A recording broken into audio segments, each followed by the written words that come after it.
নমস্কার বন্ধুরা, বর্তমান খবর ইউটিউব চ্যানেলে আপনাদের সবাইকে অনেক অনেক স্বাগত। তো বন্ধুরা, আগামী 24 ঘন্টার মধ্যে কিন্তু আমাদের দক্ষিণবঙ্গের কিছু জেলার ওপর হরকা বানের সম্ভাবনা রয়েছে, এমনই কিন্তু সতর্কতা জারি করেছে আমাদের মৌসুম ভবন। এরই সাথে আগামী 24 ঘন্টার মধ্যে এবং এরই সাথে আগামী কিছুদিনের মধ্যে আমাদের দক্ষিণবঙ্গে কতটা পরিমাণে বৃষ্টির পরিবর্তন ঘটেছে তা কিন্তু আমরা তুলে ধরবো, এবং আমাদের আলিপুর আবহাওয়া দপ্তর কী সতর্কতা জারি করেছে তাও তুলে ধরবো, এবং আবহাওয়ার পরিস্থিতি কেমন থাকতে চলেছে তা কিন্তু তুলে ধরবো। তাই আবহাওয়া সম্পর্কিত বিস্তারিত আপডেট জানতে হলে ও সঠিক আপডেটটি পেতে হলে ভিডিওটি অবশ্যই শুরু থেকে শেষ অবধি দেখবেন, এবং ভালো লেগে থাকলে একটি লাইক করবেন। আর আমাদের ভিডিওটির নিচে একটি লাল রঙের সাবস্ক্রাইব বাটন আছে, সেটিকে টিপে তার পাশে থাকা বেল আইকনটিকে অল অপশানে দিয়ে আমাদের সাথে থাকবেন।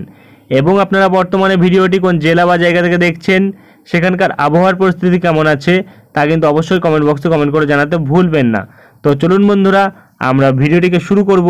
তবে তার আগে দেখে নেব আমাদের ভারতীয় মৌসুম ভবন ও আলিপুর আবহাওয়া দপ্তর কী বলছে। বন্ধুরা, আমরা চলে এসেছি ভারতীয় মৌসুম ভবনের আপডেটে। এখানে আমাদের পূর্ব ও মধ্য ভারতবর্ষ অর্থাৎ আমাদের ওড়িশা, বিহার, ঝাড়খণ্ড এবং আমাদের পশ্চিমবঙ্গ, এই রাজ্যগুলির ক্ষেত্রে যে আপডেট দেওয়া হয়েছে তাতে কিন্তু দেখা যাচ্ছে যে আমাদের দক্ষিণবঙ্গে ভারী বিচ্ছিন্ন পরিমাণে ভারী বৃষ্টি থাকলেও আজ কিন্তু প্রবল বৃষ্টির সম্ভাবনা রয়েছে ঝাড়খণ্ডের ওপর, যেটা কিন্তু 20 সেন্টিমিটারের ওপর হওয়ার সম্ভাবনা রয়েছে আগামী 24 ঘন্টার মধ্যে। এবং ক্রমশ কিন্তু ঝাড়খণ্ড, ওড়িশা এবং বিহার, মধ্যপ্রদেশ, ছত্তিশগড়ে বিচ্ছিন্নভাবে ভারী বৃষ্টি থাকবে 30 থেকে 5 তারিখ অবধি। বিদর্ভতে 30 থেকে 2 তারিখ অবধি। আমাদের উত্তরবঙ্গ সিকিমে থাকবে 30 থেকে 5 তারিখ অবধি, এবং আমাদের দক্ষিণবঙ্গে থাকবে 30 থেকে 1 তারিখ অবধি।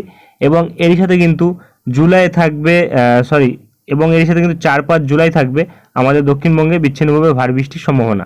এবং এরই সাথে কিন্তু ভারী থেকে অতি ভারী বৃষ্টি থাকবে মধ্যপ্রদেশে, যেটা কিন্তু বলা হয়েছে বিহারে 30 থেকে 2 তারিখ অবধি, এবং বিদর্ভ, ছত্তিশগড়ে 30 তারিখ, ও ওড়িশাতে কিন্তু 30 থেকে 5 তারিখ, এবং ঝাড়খণ্ডে 1 তারিখ। এবং আমাদের উত্তর পশ্চিম ভারতবর্ষে বৃষ্টি থাকবে। পূর্ব ভারতবর্ষে কিন্তু 2 তারিখ থেকে 5 তারিখ অবধি ত্রিপুরার দিকে ভারী থেকে অতি ভারী বৃষ্টি, এবং তার সাথে অরুণাচল প্রদেশ, আসাম, মেঘালয়, নাগাল্যান্ড, মণিপুর, মিজোরামের ওপরেও কিন্তু বৃষ্টি থাকবে, যেটা কিন্তু বর্তমানে বলা হয়েছে। এবং আমাদের দক্ষিণ ভারতবর্ষের কিন্তু উপকূলবর্তী অঞ্চলগুলিতে ভারী থেকে অতি ভারী বৃষ্টি থাকবে, এবং গরম আর্দ্রতাপূর্ণ আবহাওয়া থাকবে কিন্তু আসামে এবং অন্ধ্রপ্রদেশ, ইয়ানাম, এইসব জায়গাগুলিতে 30 তারিখ থেকে 1 তারিখ অবধি। এবং ক্রমশ কিন্তু যদি আমরা এখানে দেখি আপডেট, তাহলে কিন্তু হরকা বানের যে আপডেট দেওয়া হয়েছে তাতে কিন্তু দেখা যাচ্ছে যে এখানে ওপরে কিন্তু ওড়িশা এবং তার সাথে আমাদের দক্ষিণবঙ্গ বিভিন্ন জায়গায় কিন্তু থাকছে, ঝাড়খণ্ডের ওপরে থাকছে। এবং এখানে ওড়িশার ক্ষেত্রে বলা হয়েছে ওড়িশার অনুগুল এবং বালেশ্বর এবং দেওঘর এবং ধেনকানাল এবং যাজাপুর এবং তার সাথে কেন্দুঝাড় এবং তার সাথে ময়ূরভাঁজ এবং সম্বলপুর এবং তার সাথে কিন্তু সুন্দরগড়, এই জায়গাগুলিতে কিন্তু হরকা বানের সম্ভাবনা রয়েছে।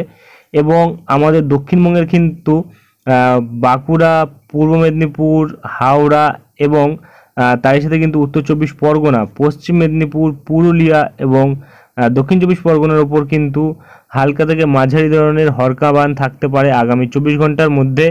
এবং এর সাথে কিন্তু ঝাড়খণ্ডের ওপরে কিন্তু দেখা যাচ্ছে যে সতর্কতা থাকছে ছাতরা, পূর্ব সিংভূম এবং ঘরহাওয়া এবং গুমলা, এবং এর সাথে হাজারিবাগ এবং লেটহার এবং তার সাথে কিন্তু লোহারদাগা, এইসব জায়গাগুলিতে কিন্তু হরকা বানের সম্ভাবনা থাকছে, যেটা কিন্তু ঝাড়খণ্ডের ওপর থাকছে।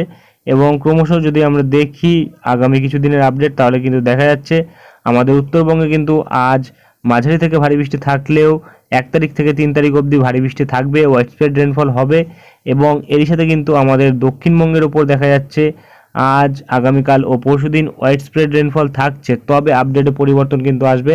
2 তারিখ কিন্তু তেমন কোনো ভারী বৃষ্টি থাকবে না, এবং 4 তারিখ থেকে বৃষ্টির পরিমাণ আবারও বাড়বে। এখানে কিন্তু দেখা যাচ্ছে 4 তারিখের দিকে ফেয়ারলি স্প্রেড রেনফল থাকছে, তবে 4 তারিখ থেকে কিন্তু বৃষ্টির পরিমাণ বাড়তে পারে। তবে আমাদের আলিপুর কিন্তু আপডেটে একটু পরিবর্তন দিয়েছে, 3 তারিখ থেকে ভারী বৃষ্টির সম্ভাবনা কিছু জায়গায় থাকতে পারে। কোন কোন রাজ্যে থাকছে সেটা দেখাবো। এবং এর সাথে কিন্তু ঝাড়খণ্ডের ওপর দেখা যাচ্ছে যে আজ থেকে প্রায় 6 তারিখ অবধি টানা ভারী বৃষ্টি থাকছে, এবং আর কিন্তু তেমন কিছু আপডেট দেওয়া হয়নি। চলে আসবো আমরা দক্ষিণবঙ্গের আপডেটে, দেখে নেব কি বলা।